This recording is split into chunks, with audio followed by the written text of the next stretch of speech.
Bonjour à toutes et tous.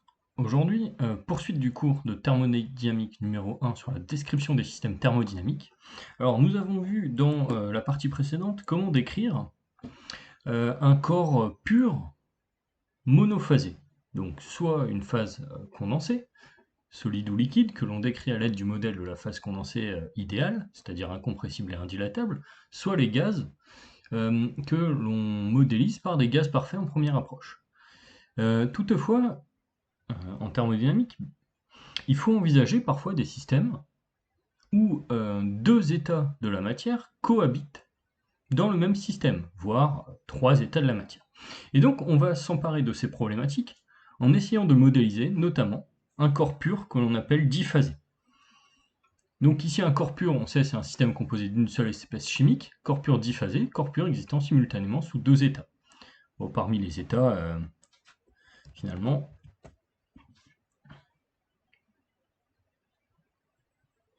parmi les états liquides, gaz ou solide.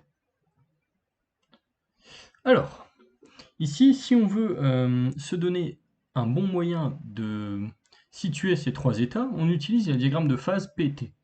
Et donc, on a les domaines d'existence de différents états d'un corps pur en fonction des valeurs de pression et de température, avec donc, sur les fortes pressions, faibles températures, le solide qui existe, pression assez forte, température un peu plus élevée, les liquides, et à faible pression, forte température, le gaz en gros. Et donc ici, la répartition des différentes phases sur le diagramme est toujours sensiblement la même. Alors ce qu'on sait sur ces diagrammes, c'est que donc, les frontières donc, que l'on peut par exemple identifier ici sont des frontières de coexistence de deux phases. Donc par exemple, on a une coexistence du solide avec le liquide sur la frontière surlignée en jaune. Sur la frontière que je surligne en vert ici, on va avoir coexistence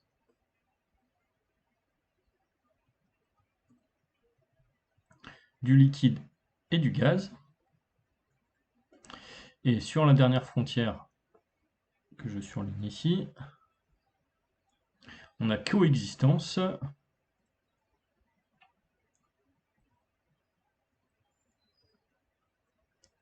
du solide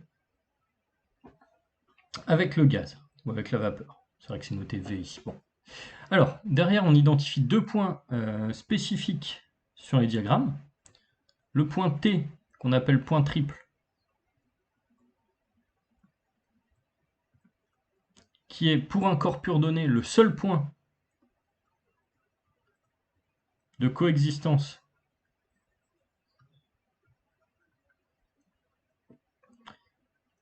des trois phases, donc du solide, du liquide et du gaz, de manière stable.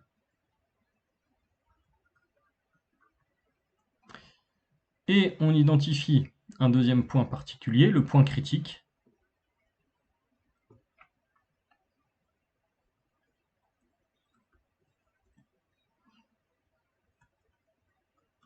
et ce point-là, c'est le point au-delà duquel on ne peut plus distinguer on ne peut plus distinguer finalement le liquide du gaz. Donc ici, les trois courbes d'équilibre ont un nom. Alors pour la coexistence solide-liquide, on se sert du changement d'état qui amène du désordre, donc c'est la courbe de fusion.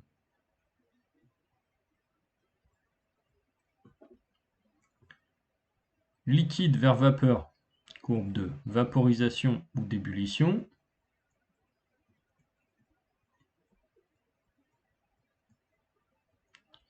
Et pour finir, de solide vers vapeur, eh bien, la courbe de sublimation.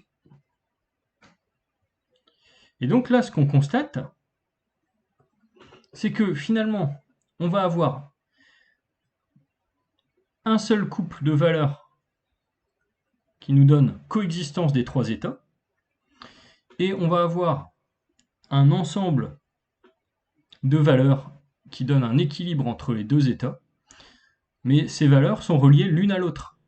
C'est-à-dire que par exemple, sur la courbe de sublimation, on peut écrire qu'on a une pression qui est une fonction de la température. C'est-à-dire que chaque valeur de pression admet un et un seul antécédent. Donc ici, en gros, l'idée c'est qu'à une température donnée,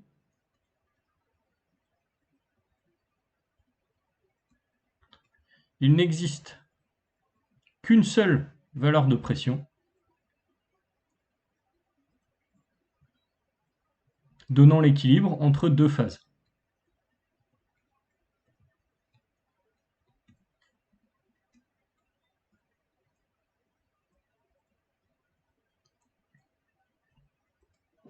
Et ça, c'est quelque chose... Donc équilibre stable toujours. Et ça, c'est quelque chose de très important. Donc ici, ça signifie que l'on peut parler de pression de vapeur saturante, par exemple. Donc ce sera la pression d'équilibre entre la phase liquide et la phase gazeuse d'un corps pur à une température donnée. Donc finalement, quand on dit pression de vapeur saturante, on est en train de décrire l'équation de la courbe de vaporisation ou d'ébullition.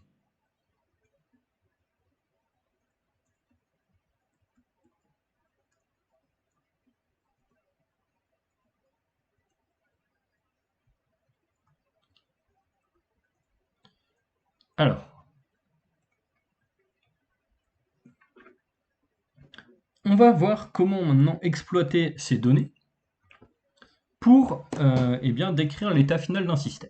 Donc si on se rappelle de ce qu'on a vu précédemment, on a vu finalement que pour un système monophasé, on avait une équation d'état, une seule, qui reliait la pression, la température, la quantité de matière, le volume.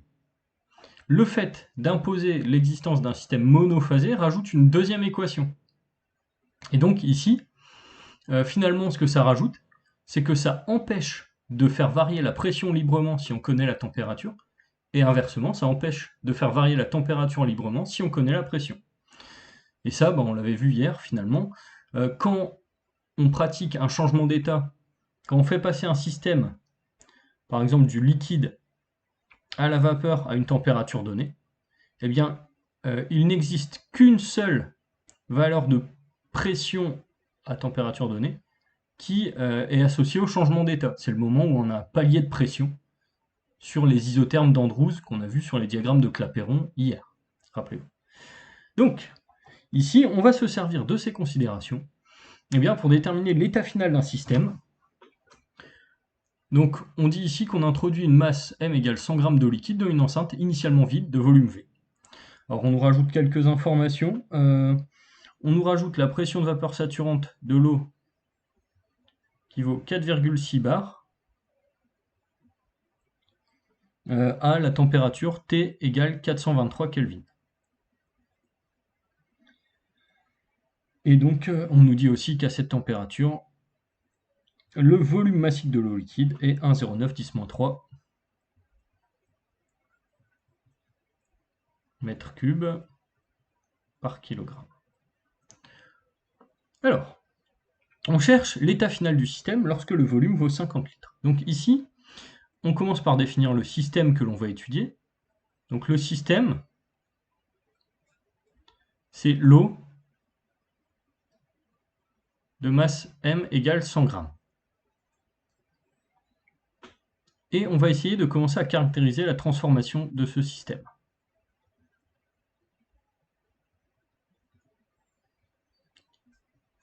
Alors déjà, on sait une chose, le système est fermé. Donc on introduit le tout dans une enceinte initialement vide à de volume V. Donc la transformation, on sait qu'elle est isotherme.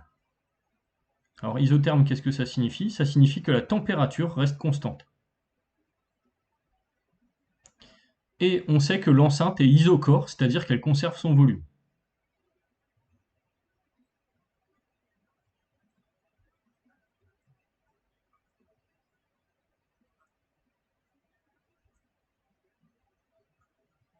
Donc ici 50 litres, ça fait 50 fois 10-3 mètres cubes. Alors, à l'état initial,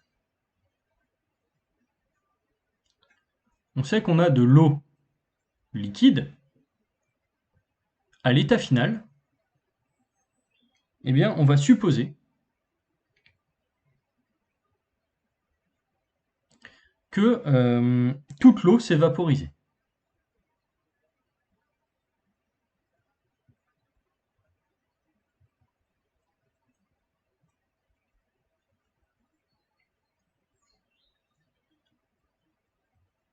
Alors pourquoi est-ce qu'on fait cette hypothèse? On sait qu'à l'état initial, on a de l'eau liquide dans une enceinte, avec au-dessus du vide. Donc, ce qui va se passer, on s'en doute, c'est que si on a du vide au-dessus, ça veut dire que la pression au-dessus du liquide est nulle. Si la pression du liquide est nulle, on est très très loin de la pression de vapeur saturante. Donc, on sait ici physiquement que l'eau va commencer à passer sous forme de vapeur pour essayer d'installer un équilibre entre le liquide et le gaz. Donc là, deux scénarios se détachent. Soit j'ai suffisamment d'eau au départ pour qu'il en reste à la fin sous forme liquide. Donc à ce moment-là, à l'état final, je vais avoir un équilibre liquide-vapeur. Soit je n'ai pas introduit assez d'eau dans l'enceinte pour que l'eau reste sous forme liquide. Toute l'eau se vaporise, et à ce moment-là, eh bien, la pression finale sera inférieure à la pression de vapeur saturante. Si on regarde le diagramme qui est ici, on voit que quand P est inférieur à Psat, vous voyez, quand la pression est inférieure à la pression associée à cette courbe, on est dans le domaine d'existence de la vapeur. Donc ici, on sait que si P est inférieur à Psat, eh bien, l'hypothèse que toute l'eau s'est vaporisée est valide.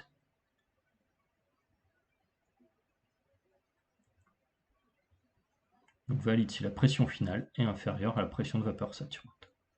Alors, si toute l'eau s'est vaporisée, ça signifie que l'eau est sous forme de gaz. Alors, l'eau sous forme de gaz, on va la modéliser en utilisant la loi des gaz parfaits. Donc ici, la loi des gaz parfaits à l'état final va nous amener que la pression finale fois le volume V1 vaut la quantité de matière d'eau fois R fois la température T. Et pour calculer la quantité de matière, eh bien, qu'est-ce que je vais faire? Je vais diviser la masse d'eau introduite par la masse molaire de l'eau.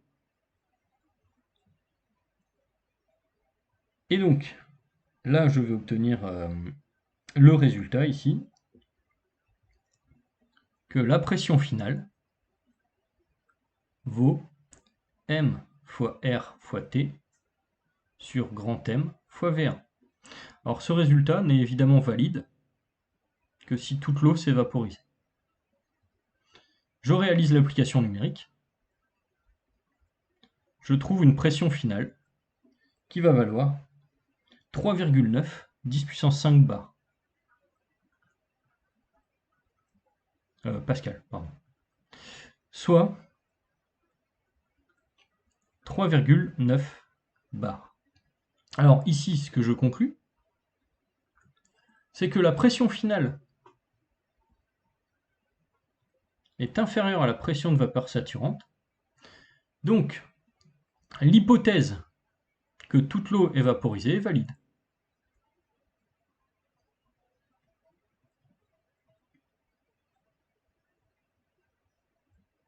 Et donc, la validation de l'hypothèse fait que, eh bien, à l'état final, j'ai bien de l'eau sous forme de gaz à la pression PF égale 3,9 bar.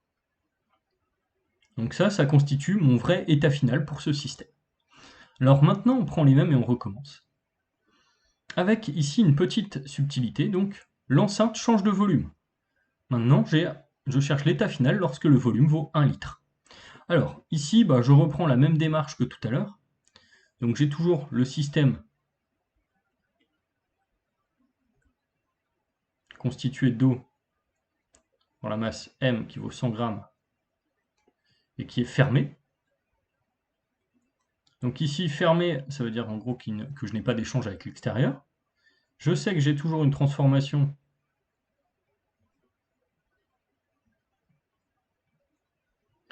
qui va être isotherme à T dans une enceinte isocore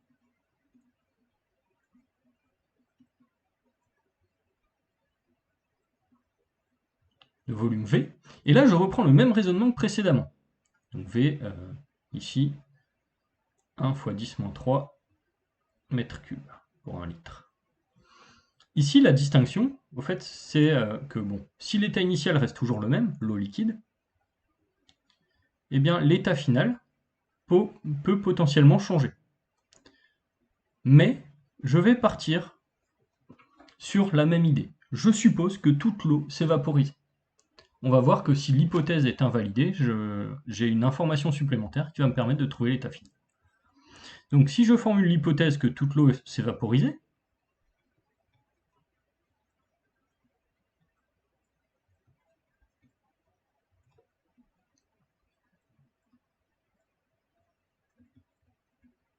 je trouve que la loi des gaz parfaits me donne une pression finale qui vaudra m fois R fois T sur petit m fois V1.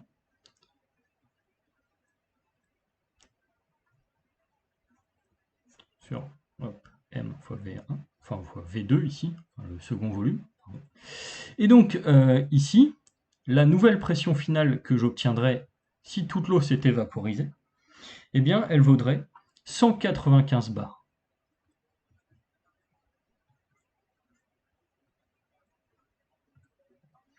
Alors, est-ce que ce résultat est possible? Eh bien ici, je vois que je suis hors du domaine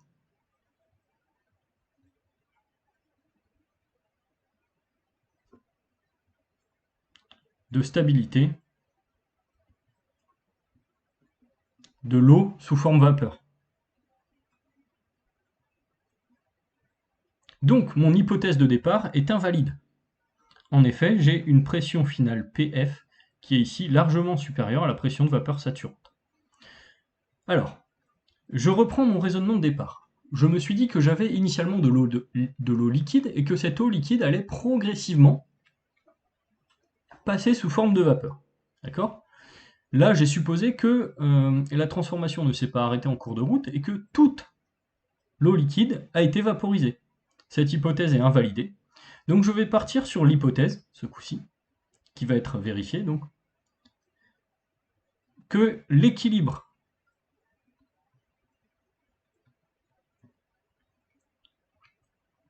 liquide-vapeur est encore installé à l'état final. Donc à l'état final, on a un équilibre liquide-gaz. Alors, si on a un équilibre liquide-gaz à l'état final, qu'est-ce qui va se passer? Eh bien, on sait une chose, on sait que la pression finale vaut directement la pression de vapeur saturante. Donc là, ça c'est mon vrai état final.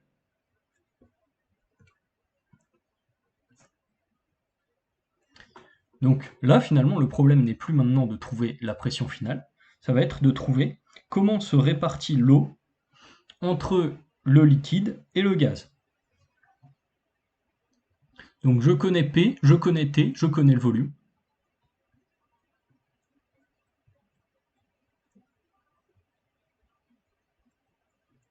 Donc il reste à déterminer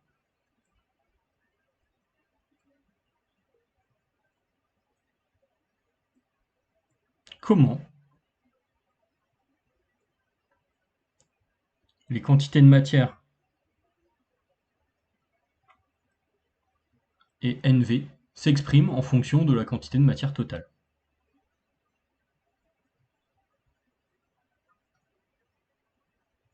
Alors, qu'est-ce que l'on sait ici? Eh bien, on va poser un système. On sait que la quantité de matière se conserve dans la mesure où le système est fermé, et que la quantité de matière est une grandeur extensive.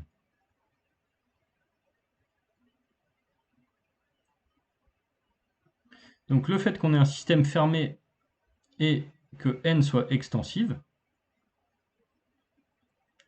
nous autorise à écrire que la quantité de matière vaut la quantité de matière de vapeur plus la quantité de matière de liquide. Même chose pour le volume de l'expérience numéro 2. On a un système ici qui est constitué, donc qui est délimité par une enceinte isocore, et on a donc le volume qui vaudra le volume de vapeur plus le volume de liquide. Alors, ce système, je vais le transformer un petit peu.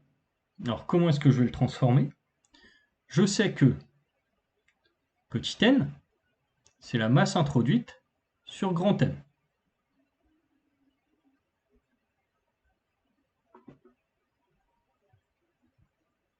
Pour ce qui est du volume, je sais que le volume de l'enceinte, c'est le volume de vapeur, donc la quantité de matière de vapeur fois RT sur la pression de vapeur saturante, en utilisant la loi des gaz parfaits, plus le volume de liquide, la quantité de matière de liquide fois la masse molaire de l'eau, fois le volume massique du liquide. Et donc là, vous voyez ce que j'ai obtenu, un système de deux équations à deux inconnus. Extensivité du volume, conservation de la quantité de matière, car la transformation est une transformation à système fermé. Donc maintenant, il me reste à transformer les équations pour obtenir les expressions explicites de la quantité de matière de liquide et de la quantité de matière de gaz en fonction des données du problème, ou des volumes de liquide et des volumes de gaz. On voit ici que l'un ou l'autre, finalement, ça va nous donner le même résultat. Donc là, on va se proposer, par exemple, de déterminer la quantité de matière de liquide. Donc celle-ci, on va l'isoler dans une des expressions. Alors par exemple, on va dire que NL, c'est petit m sur grand M moins NV. Ou plutôt, on va dire que NV, c'est petit m sur grand M moins NL. On va réinjecter dans la première équation, puis on va isoler NL. Donc au final, en faisant ceci, on obtient NL qui vaudra V2 moins M fois R fois T sur grand M fois la pression de vapeur saturante sur la masse molaire fois le volume massique du liquide moins RT sur la pression de vapeur saturante. Donc là, je vous laisse mener le calcul. Bon, c'est de la résolution de système assez classique. Donc on obtient cette expression, et on obtient la seconde expression avec N de vapeur, qui vaudra simplement M sur grand M moins NL. Donc les applications numériques vont nous permettre de déterminer complètement l'état final du système.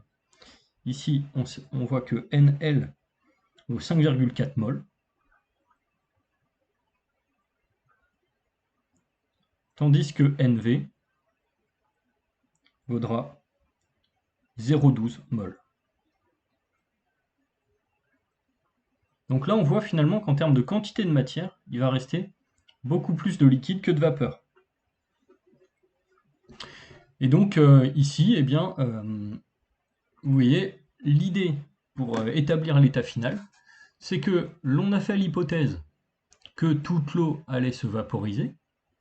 On a invalidé cette hypothèse car une pression supérieure à la pression de vapeur saturante nous amène techniquement directement dans le domaine de stabilité du liquide. Vous voyez ici, alors, pour bien éclaircir le raisonnement, vous voyez ici, au fait, on a P7 de T.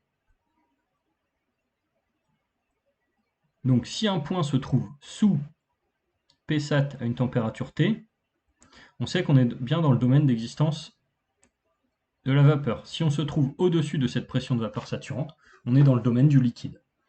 Donc là, seule une pression inférieure à Psat nous donne de la vapeur stable à la température T. Et donc ici, eh bien, on voit finalement que la répartition de la quantité de matière se fait très en faveur du liquide. Pour ce qui est des volumes, eh bien, si on fait un calcul rapide, on va avoir une répartition par contre des volumes qui se fait très nettement en faveur de la vapeur. Donc ça, je vous laisse mener le calcul. Hein. Vous réappliquez la loi des gaz parfaits, vous arriverez au résultat. Alors, dernière remarque très importante sur une notion qu'on appelle la variance d'un système. Alors, ici, On a vu qu'un corps pur monophasé était un système pour lequel la pression et la température peuvent varier librement. Le volume aussi, finalement, on va avoir possibilité de laisser toutes les grandeurs varier les unes par rapport aux autres sans trop de problèmes. Pour un système diphasé, on voit que la connaissance de la température amène instantanément la connaissance de la pression. Donc le fait qu'il existe une relation en plus de l'équation d'état sur P et T, eh bien bloque, si on veut, des degrés de liberté du système. C'est-à-dire empêche la pression de faire n'importe quoi quand la température est fixée, si les deux états cohabitent. Et chose encore plus forte, si on a un système qui existe sous les trois états de la matière simultanément à l'état stable, là on voit finalement que si on a fixé la pression, on a fixé de manière unique la température, et même on peut aller plus loin en disant qu'il existe une seule valeur de pression et de température qui nous donne la coexistence des deux états. Donc là, en fait, le système a encore moins de possibilités de variation. Si on fait bouger la pression, on casse l'équilibre. Si on fait bouger la température, on casse l'équilibre. C'est terminé. Alors que pour un équilibre entre deux phases, eh bien, on a une variation de pression associée à une variation de température qui permet de maintenir l'équilibre entre les deux états. Alors, on va revenir un petit peu sur le diagramme de Clapeyron, qui, eux, nous permettent d'étudier de manière un peu plus détaillée eh bien, le comportement des systèmes diphasés. Alors ici, on s'intéresse à quoi? On s'intéresse principalement à ce qui va se passer sous la courbe en cloche qui est ici. Alors, on rappelle le principe du tracé des diagrammes de Clapeyron. On trace différentes isothermes d'Andrews, qui sont des courbes associées à des transformations isothermes de systèmes, c'est-à-dire à température fixée, qui vont passer de l'état liquide, ici, à l'état de vapeur. Donc, tant que l'on est à l'état liquide, on a des courbes quasiment verticales, parce qu'on a une phase condensée qui est quasiment incompressible et indilatable. Quand on arrive dans le domaine de la vapeur, plus on s'éloigne vers les forts volumes et faible pression, plus on va avoir un modèle qui va coller avec celui du gaz parfait. Et entre les deux, eh bien, on va avoir ici un système qui va être diphasé, et on va essayer de se donner des lois pour décrire cette zone au niveau de la transformation. Alors, première chose qu'on va faire, on va déjà commencer à commenter cette courbe. Alors, on sait que la courbe du haut qui passe par le point C, c'est la courbe critique.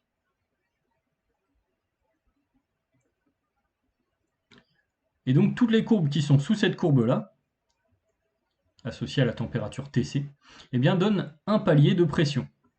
Et vous vous doutez bien que ce palier de pression, ça va être le palier de pression, avec ici, la pression de vapeur saturante associée à la température T de l'isotherme.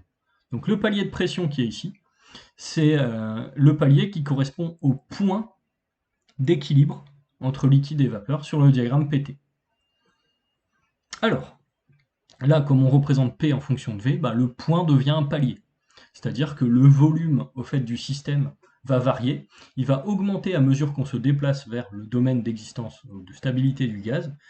Le volume du système au global à quantité de matière fixe ou à masse fixe va diminuer à mesure qu'on s'approche du liquide. Logique, pour une même masse, une phase condensée occupe moins de place qu'une phase diluée. Et on rappelle que les gaz sont des phases diluées, là où les liquides et solides sont des phases condensées. Alors maintenant, on va essayer d'interpréter un petit peu ce qui se passe le long de la courbe qui est ici. Alors on va commencer par essayer d'interpréter ce qui se passe quand on se déplace du point A au point L. Alors ce que je vais faire, c'est que je vais rajouter rapidement une représentation sur diagramme PT de ce qui va se passer. Ça va nous aider à visualiser un petit peu le tout. Alors ici, sur diagramme PT, on va avoir le point triple, le domaine d'existence du solide, le domaine d'existence de la vapeur et du liquide. Donc là, on part d'un point A qui appartient au domaine d'existence du liquide. De A à B, on a uniquement du liquide qui existe. On se rappelle qu'on a affaire à une isotherme à la température T. Puis, la transformation de L à V, eh bien, se fait à une seule valeur de pression, la pression de vapeur saturante. Donc sur ce diagramme-là, le palier LV se trouve compacté sur un seul point, où on a ici Psat de T. Donc finalement, tout le palier qui est là est associé à un seul point. Puis, une fois que le système revient sous une forme, sous un état gazeux, eh bien on va avoir le gaz qui prend le relais pour aller de V à B. Donc vous voyez, les mêmes transformations sur deux diagrammes différents donnent des graphes aussi assez différents. Là, on suit une isotherme qui est une verticale, parce qu'on est à T constante, la température de la transformation. On a un palier sur l'une qui devient un point sur l'autre. Ici, une droite quasi-verticale qui reste une droite verticale. Et ici, il y a une droite verticale qui devient une branche d'hyperbole. Donc en fonction du type de graphe choisi, la représentation d'une transformation n'aura rien à voir. Vous voyez que la représentation des isothermes sur un diagramme de Clapeyron est quelque chose de relativement complexe. Alors, sur le diagramme de Clapeyron, donc on peut dire que de A à L, ce qu'on va réussir à observer, eh bien c'est un liquide dont la pression baisse jusqu'à ce qu'on atteigne le point B. Jusqu'à ce qu'on atteigne le point L. Donc ici, le liquide dont la pression diminue jusqu'à apparition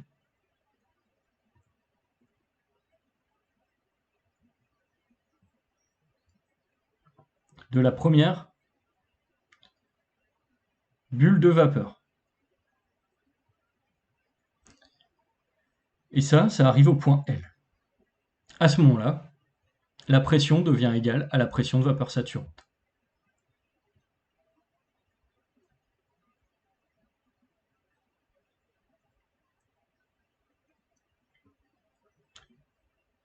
Et donc, tant qu'on est dans le domaine du liquide, évidemment, la pression de tous les points ici est supérieure à la pression de vapeur saturante.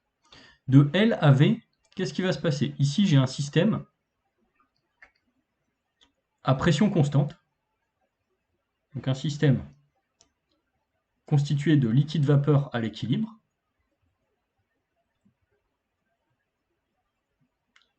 à la pression Psat, et au fur et à mesure qu'on poursuit la transformation, le volume du système augmente, donc à mesure que la vapeur se forme. Et donc ici, le volume du système augmente à mesure que la vapeur se forme, jusqu'en V. Et en V, qu'est-ce qui va se passer? Eh bien, on va avoir disparition de la dernière goutte de liquide.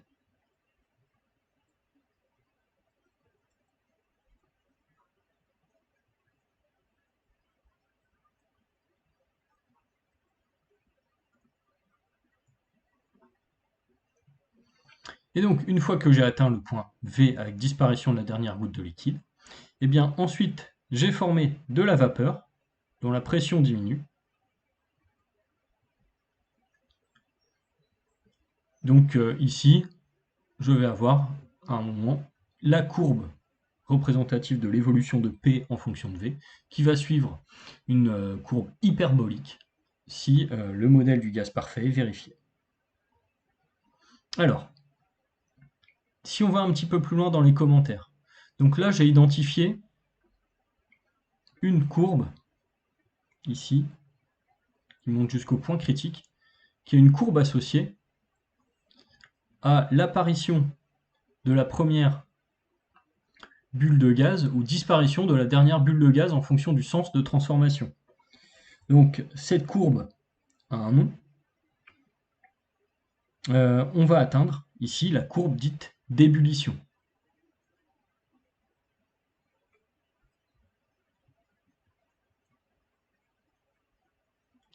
Et donc ça va être la frontière finalement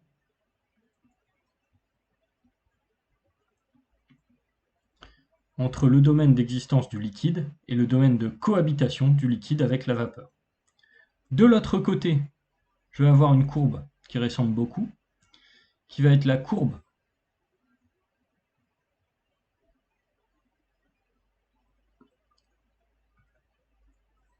de Rosé.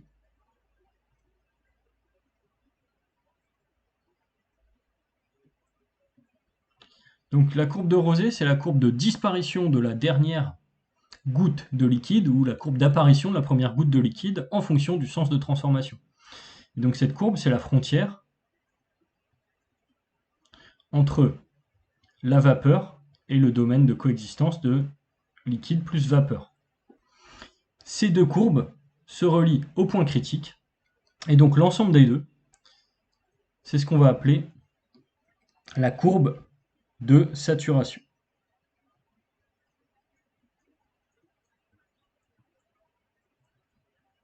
Donc ça, c'est un petit peu de vocabulaire. Alors, une application que l'on peut faire des diagrammes de Clapeyron, c'est la définition, finalement, de la composition du système à tout instant, simplement en exploitant le diagramme en question. Alors ici, qu'est-ce qu'on va faire?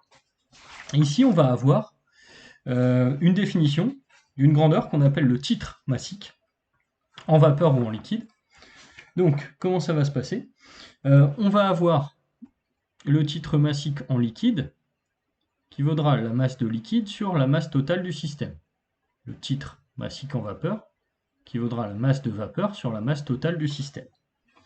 Et donc ici, on sait finalement que la masse totale, ce sera la masse de liquide plus la masse de vapeur. Donc on va pouvoir écrire que XL plus XV vaut 1 quand on a affaire à un système diphasé en équilibre liquide-vapeur. Alors, à partir de là, on a une règle graphique qui va apparaître, qui s'appelle règle des moments. Alors la règle des moments, quelle va être l'idée? Je vais aller rechercher ce graphe-là qui va me servir pour bien commenter ce qui se passe. Hop. Alors, ici, donc je vais me donner une règle graphique qui va me permettre de déterminer le titre en liquide et le titre en vapeur à tout instant. Quelle va être cette règle graphique, appelée règle des moments? Ça va être la règle qui me dit que le titre en vapeur, XV, donc vaut 100% quand le point représentatif M du système est au point V, 0% quand on est au point L.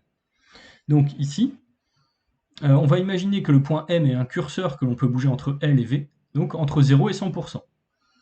Donc on va avoir XV, le titre en vapeur, qui vaudra la longueur du segment LM sur la longueur du segment LV.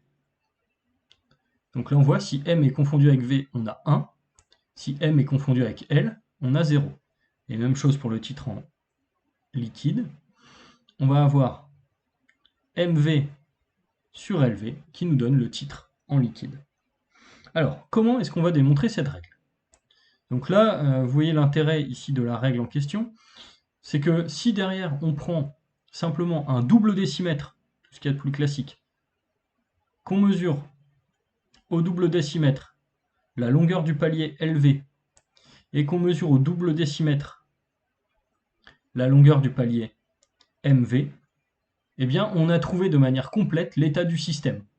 Donc finalement, avec un diagramme de Clapeyron qui respecte les échelles, on va très rapidement pouvoir trouver le pourcentage de liquide dans un système, le pourcentage de gaz dans un système. Alors comment on démontre cette règle? Eh bien ici, on part sur un système qui va être un corps pur diphasé.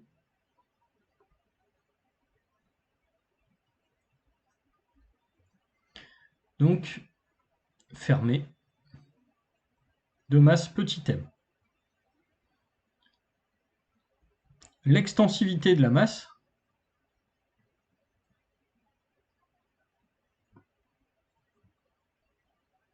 va nous donner que la masse totale vaut la masse de liquide plus la masse de vapeur. L'extensivité du volume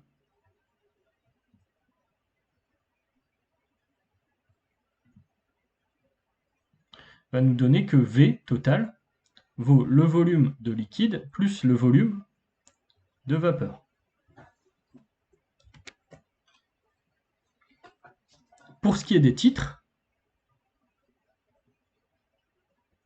eh bien, on va avoir XL qui vaut, comme on l'a défini tout à l'heure, ML sur petit m, XV qui vaudra MV sur petit m. Donc, au final, le volume, il va pouvoir s'écrire sous la forme,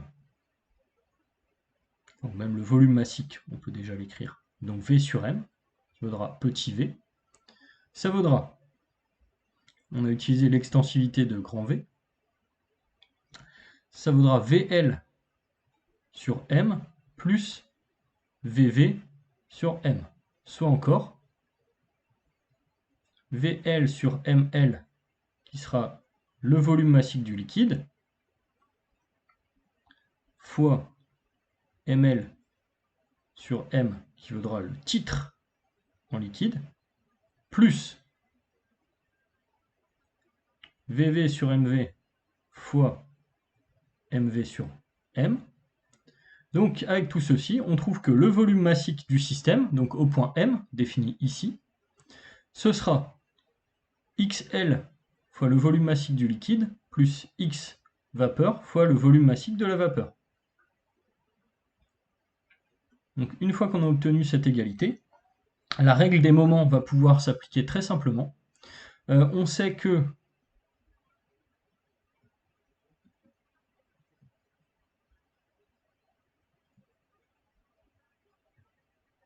XL plus XV égale 1, donc par exemple, on peut écrire que XV, c'est 1 moins XL. On remplace ceci là-dedans, ou alors XL vaut 1 moins XV, ça dépend de ce qu'on veut isoler. Ouais.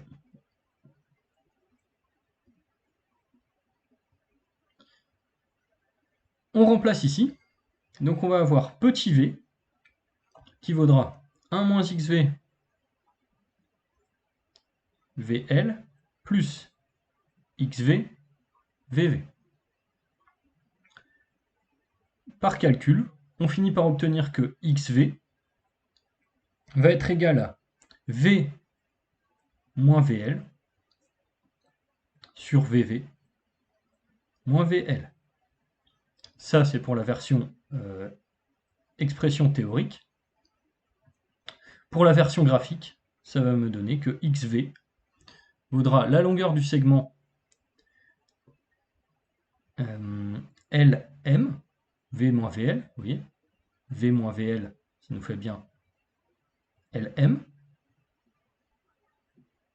sur VV moins VL, la longueur du segment qui relie le point L au point V.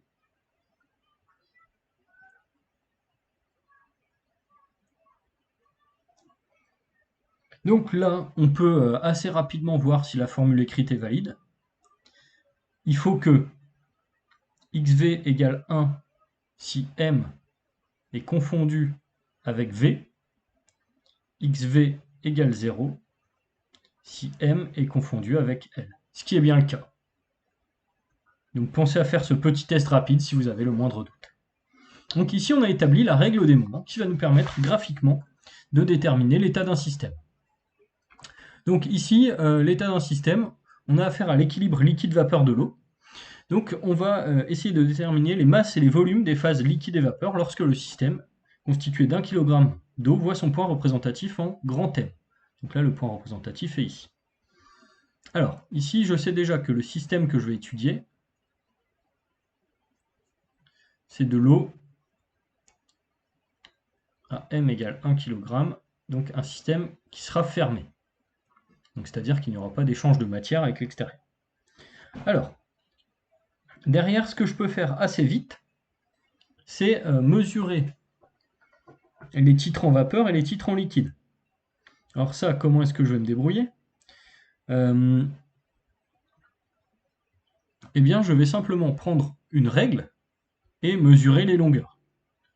Donc ici, je vais mesurer la distance qui permet d'aller de B à C,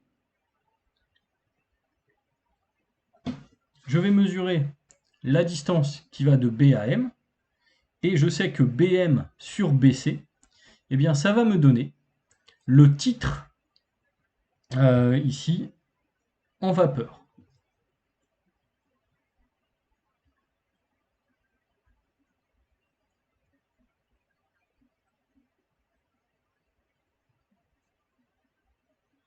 Alors après, je peux me dire que cette mesure n'est pas si précise, et mesurer plutôt le titre en liquide. En effet, je vois que le titre en liquide, ce sera simplement MC sur BC. Donc là, je vais obtenir, pour le titre en liquide ici, 82%. Donc j'ai 82% de liquide dans mon système. Ce qui va me donner, eh bien, le pourcentage restant, soit 18% pour la vapeur. Donc à partir de là, je peux, en connaissant la pression et en connaissant la température éventuellement, eh bien, remonter au volume ou à la pression. Alors, ici, on m'indique que la température vaut 300 degrés Celsius. Donc là, la température finale du système est déjà déterminée. La pression, je peux la lire graphiquement, c'est la pression de vapeur saturante à cette température. Et là, vous voyez ici que je suis, bon, en gros, à l'état final, à 60 bars.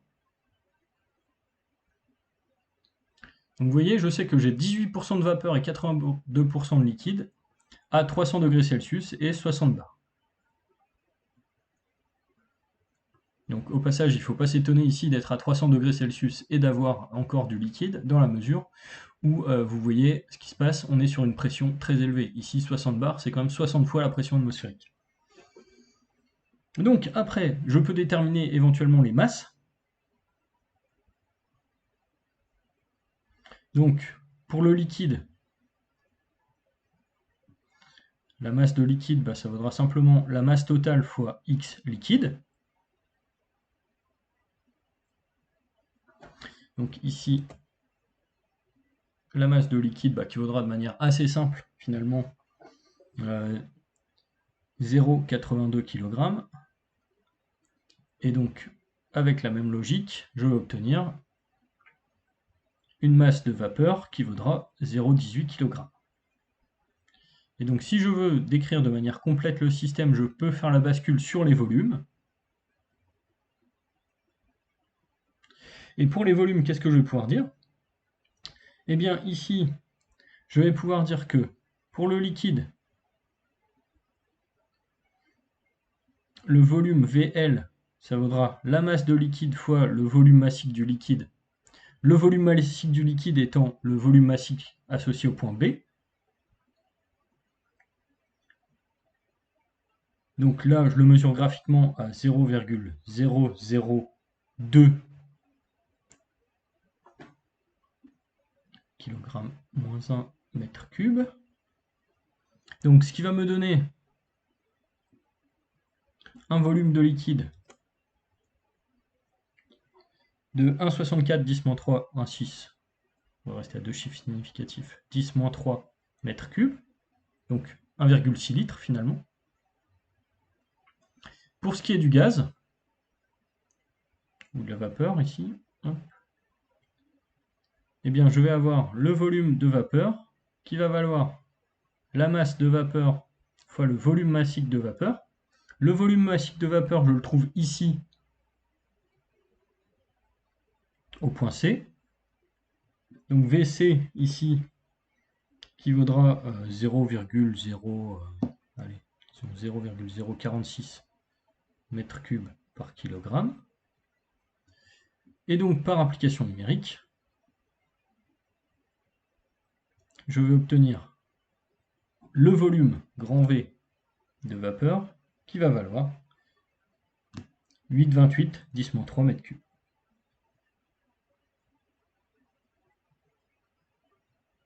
Donc vous voyez ici comment, à partir d'un graphique, finalement, on peut déterminer complètement l'état d'un système.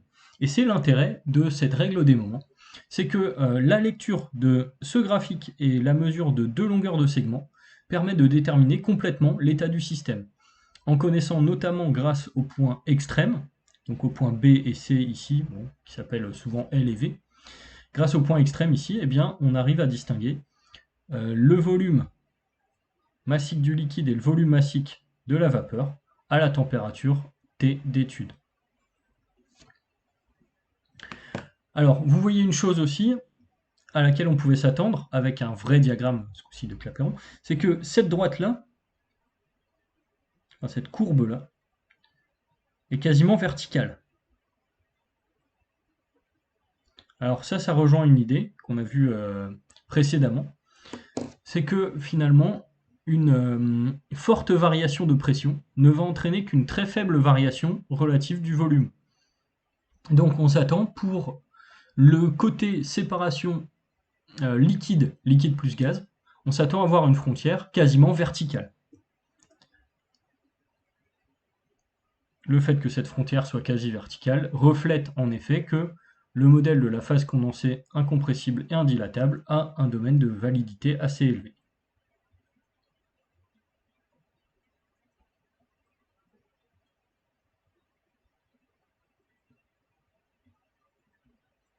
Alors, ceci donc clôture le premier chapitre de thermodynamique sur la description d'un système thermodynamique. Donc on a vu comment décrire un corps pur sous forme de phase condensée, un corps pur sous forme de gaz, un corps pur diphasé avec coexistence de deux phases, et on a vu que dans ce cas-là, il fallait utiliser la règle des moments pour modéliser ce corps. Alors, on rappelle qu'on a une perte d'information liée au fait que la quantité de matière se répartit entre deux phases, mais on a un gain d'information lié au fait qu'il n'existe qu'une seule pression pour une température donnée, qui permet la cohabitation de deux phases. Donc si vous voulez, ce qu'on perd côté information sur les quantités de matière, on le gagne sur le lien entre pression et température, à condition bien sûr de connaître le diagramme PT de l'espèce en question. Donc c'est un chapitre pour l'instant qui est un chapitre un petit peu fourre-tout, c'est normal. C'est un chapitre en effet qui a pour vocation de donner toutes les définitions qui vont par la suite servir à faire des exercices qui vont nous permettre d'établir des échanges d'énergie entre systèmes. Mais pour pouvoir établir proprement ces échanges d'énergie, il faut déjà être bien armé pour décrire proprement un système. Et donc c'était l'objectif de ce chapitre. Donc si les exercices pour l'instant partent un petit peu dans tous les sens, c'est normal. En fait, il n'y a jamais d'exercice qui va porter uniquement sur ce chapitre. On va toujours avoir besoin des autres chapitres de thermodynamique pour faire quelque chose de complet. Donc, la suite du cours, entre guillemets, va porter sur une correction d'un exercice typique que vous pouvez croiser au concours, qui tombe une fois tous les, on va dire une fois tous les 10 ans, 5-10 ans, alors c'est des exercices un petit peu techniques au niveau de la réflexion, mais avec très peu de connaissances préalables, qui nécessitent uniquement de connaître la loi des gaz parfaits. Donc c'est l'exercice du TD qui va porter sur les coups de pompe, remplissage d'une bouteille de plongée, etc. Donc demain, exceptionnellement, on va incorporer aux vidéos de cours une correction d'exercice, car c'est un exercice type qu'il faut avoir compris pour savoir le faire, et plus que beaucoup d'autres. Il me reste à vous dire de poser vos questions dans les commentaires et à vous annoncer la suite au prochain épisode.